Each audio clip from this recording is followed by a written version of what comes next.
Guys, आज हम सीखेंगे 5th डे की क्लास में प्रेजेंट कॉन्टिन्यू टेंस।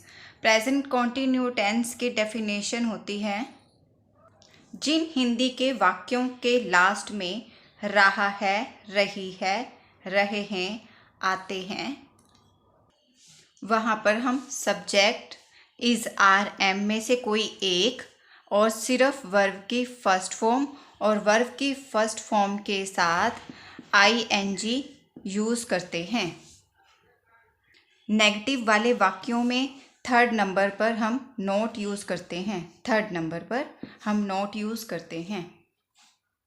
इंटेरोगेटिव वाले सेंटेंस में हम इज़ आर एम फर्स्ट में ले आते हैं, फिर सब्जेक्ट और वर्ब के साथ आईएनजी और लास्ट में हम क्वेश्चन मार्क लगाते हैं। एक बार मैं दोबारा रिपीट करती हूँ। कहने का मतलब है प्रेजेंट कॉन्टिन्यू टेंस वो होते हैं जिसमें हिंदी के वाक्यों में लास्ट में रहा है, रही है, रहे हैं, आते हैं, वहाँ पे हम वर्ब की फर्स्ट फॉर्म के साथ आईएनजी यूज़ करते हैं और जहाँ पे आईएनजी यूज़ होता है वहाँ पे हम इज़ आर एम में से कोई एक चीज़ यूज़ करते हैं और नेगेटिव वालों में हम थर्ड नंबर पे नोट यूज़ करते हैं। इंटेरोगेटिव सेंटेंस में हम जो हमारी हेल्पिंग वर्ब होती है हम उसे आगे ले आते हैं और सब्जेक्ट को हम हेल्पिंग वर्ब की जगह पर रख देते हैं।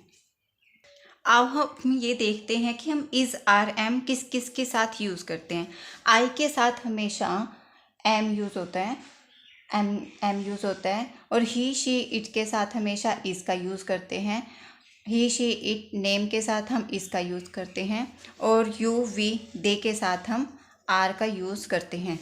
इसी हिसाब से हम अपने हिंदी से इंग्लिश में हिंदी के जो वाक्य हैं उनको ट्रांसलेट करते हैं। अब जैसे मैंने लिखा मैं पढ़ रहा हूँ।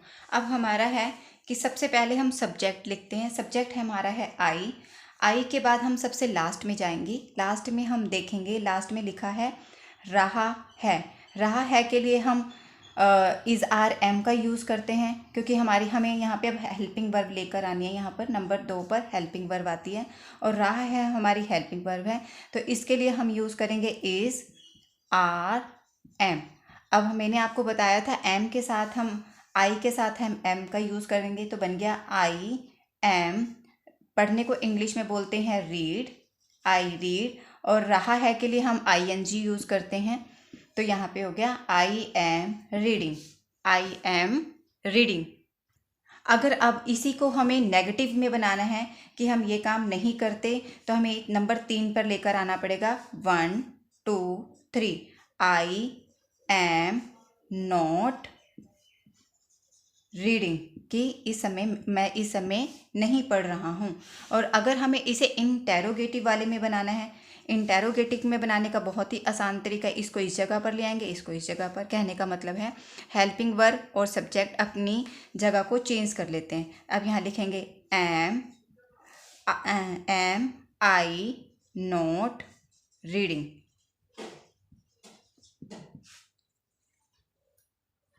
मैं आपको यहाँ पर एक बात क्लियर करना चाहती हूँ। मेरे मुंह से कई बार ये निकलने वाला था कि am I not reading this time,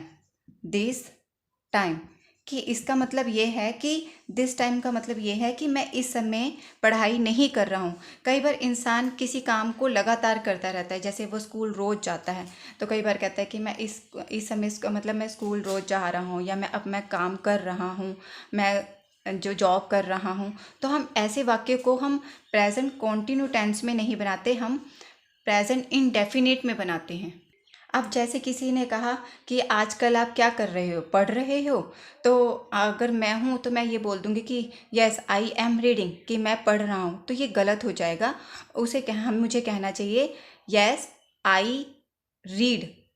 I read का मतलब कि यस मैं पढ़ता हूँ, क्योंकि वो काम हम कंटिन्यू करते हैं या डेली करते हैं। जो हम कहने का पर्पस ये है कि जो काम हम लगातार करते हैं उस सेंटेंस को हम प्रेजेंट कंटिन्यू टेंस में नहीं बनाते, प्रेजेंट इंडेफिनिट टेंस में बनाते हैं। और प्रेजेंट इंडेफिनिट हम कैसे यूज़ करते हैं वो मैंने सबसे पहले वाली वीडियो में आपको बताई थी, ताते ती वाली में, जिसमें वर्ब की फर्स्ट फॉर्म लगती है और वर्ब की फर्स्ट फॉर्म के साथ एस या ई एस यूज़ होता है। अब जैसे एक सेंटेंस लिखा है गंगा नदी बह रही है। गंगा नदी बह रही है, इसका मतलब वो कंटिन्यू वो काम करती रहती है, यानी कि वो लगातार चलती है, डेली चलती है। और जो काम डेली चलता है, चाहे उसमें रहा है, रही है, आ भी रहा हो, तो हम उसे प्रेजेंट कंटिन्यू टेंस में नहीं बनाते, उसे हम प्रेजेंट इंडेफिनिट टेंस में बनाते हैं। तो इसका सेंटेंस बनेगा द गंगा रिवर फ्लोज, कि मतलब कि वो कंटिन्यू बह रही है। तो हमारा ये टेंस हमारा बना प्रेजेंट इंडेफिनिट में, प्रेजेंट इंडेफिनिट में, ना कि प्रेजेंट कंटिन्यू टेंस में।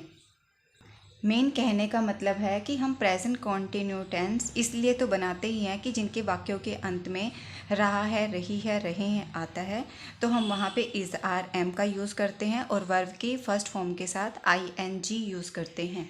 लेकिन कई बार जो काम कंटिन्यू चलता है, जैसे हमारी धरती है, धरती तो हमारी लगातार घूमती है, सूर्य के चारों ओर चक्कर लगाती है, तो हम लगा रही है के लिए ING नहीं यूज़ करेंगे, उसे प्रेजेंट इंडेफिनिट में बनाएंगे। अब सूरज हमें लगातार रोशनी देता है, तो ये भी हमारा प्रेजेंट इंडेफिनिट में बनेगा। सॉरी, कुछ ज़्यादा ही हो गया, अगर हम ज़्यादा ही डीपली चले गए। मेरा मेन पर्पस था कि मैं आज आपको ये बताऊं प्रेजेंट कंटिन्यू टेंस होते क्या हैं।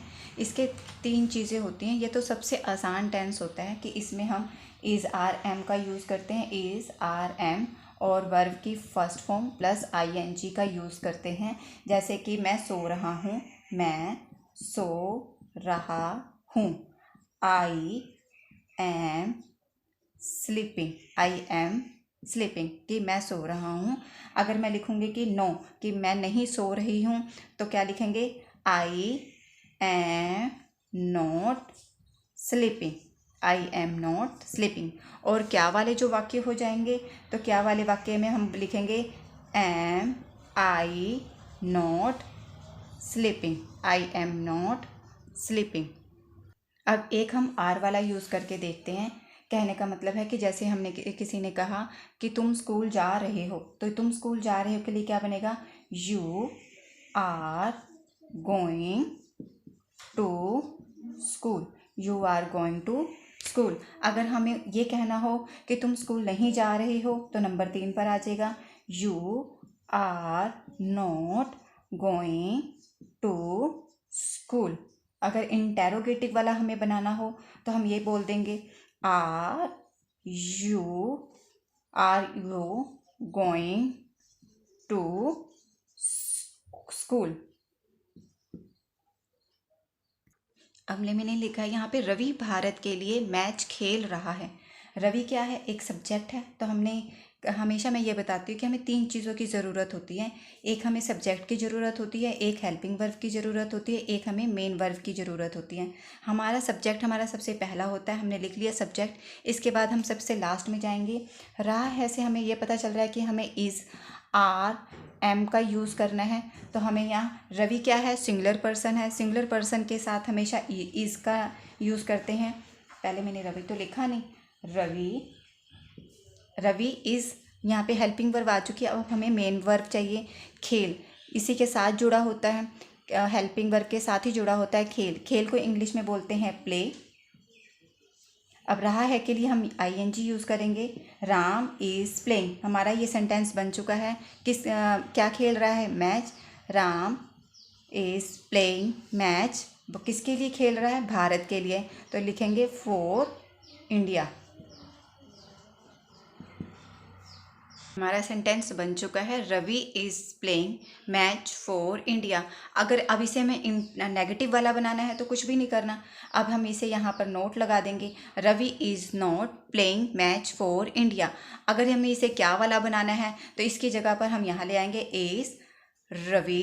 बाकी का सारा सेंटेंस हम वही लिख देंगे कि is Ravi playing match for India, कि क्या रवि रवि इंडिया के लिए मैच खेल रहा है। इसी तरह से हम प्रेजेंट कॉन्टिन्यू टेंस बनाते हैं। आई होप गाइस कि मैं आपको अपनी बात समझा पाई हूँ। अगर आपको मेरी बात थोड़ी सी भी समझ आई हो या थोड़ी सी वीडियो पसंद आई तो प्लीज़ लाइक सब्सक्राइब करना ना भूलें। Thank you.